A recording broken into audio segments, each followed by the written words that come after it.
Well, hey, it's something that every parent knows is coming. Yeah, sooner or later your teen is going to want to know some things about sex. But how do you break the ice and talk to them about it? Joining us this morning to make the birds and the bees talk easier, health educator Patti Lutz. Hi, Patti. Hi there. Well, parents dread this, but kids really just want information. They do. Right? They do. They just want information.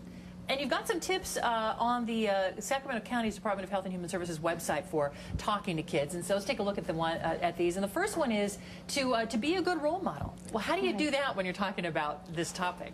Well, you know, parents that say, do as I say, not what I do. Right, that's kind of the old adage, but... It is an old adage, but parents still do that, where they, you know, say, don't do this and don't do that. Yeah. Kids are more likely to go by what parents are doing than what parents are saying. If you have a pretty good suspicion you're not going to be a good role model, is it okay to go back to the old adage of don't do what I do? Well, I suppose, but it would be much better if they do have the good role model for sexuality. And it's not just sex, it's sexuality, who they are, right. Their identity. Right. Well, the second thing you have on your list is tell your teens that you love them. Now, is that because they're going to say, oh, Mom, you know, Dad, I already know what's going on? Is that part of it?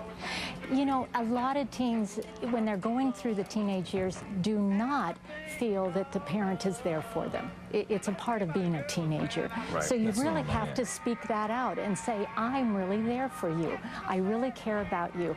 And when I go in classrooms, like in high school classrooms, I say, we're here to make sure you're healthy. They like that. Right. They want to be healthy. They don't want somebody moralizing to them. Lecturing, yeah. No lectures, Right. no. All right, you want to make sure you tell your teenagers that you love them. That Yes. no matter what happens, Yes. that they can come to you and talk to you and that you'll always be the parent. They'll always be the parent, but you're always there for them, no matter what they say. And that's not always easy. Yeah. My son would come to me and tell me things, and inside I'd go, I can't believe I'm hearing this. But if you react in a, you know, wait, they're never Right. going to talk anymore. So you need to go say, oh, tell me more about that. Just Okay. trying to draw them out. The next one on the list is help build self-confidence. Yes. A lot of kids get into situations that they shouldn't be in because they don't feel good about themselves. They want to be accepted. And so if you can build that confidence, make sure they're in things they're good at. Everybody usually has one thing they're good at. And if they're in something, whatever it is, horseback riding, skiing, some type of sports, be there for the sports. Go, make sure you're there. Don't just send them.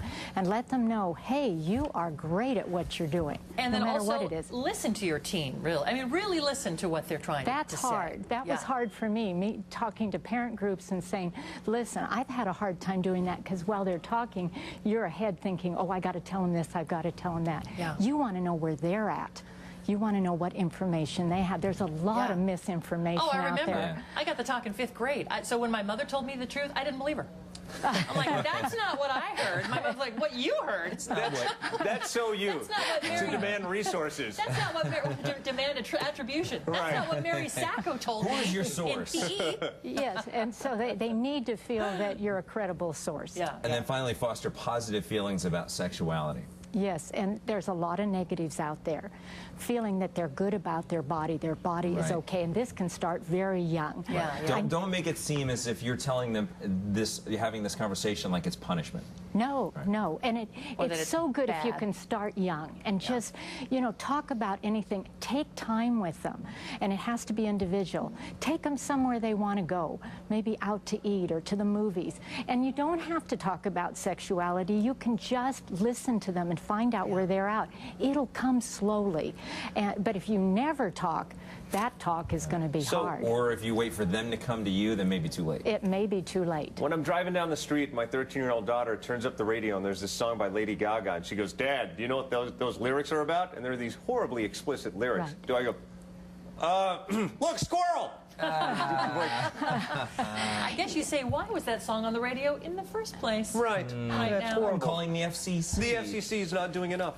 And you could say to them, what do you think about those lyrics? What do you think? Tell me you what go. your opinion is Okay. on Turn it into that. an opportunity. You wanna All right. It creates an opportunity for you to find out where they're at. Well, very All good. right. Thank you so much. It's some good stuff. And by the way, we've put there are 10 tips altogether for talking to your teens about sex. We put the other 5, 6 through 10 online, and we've linked Sacramento County's Department of Health and Human Services website to ours at gooddaysacramento.com under show information, upper left, and today's date. If you think 1 through 5 were good, whoo!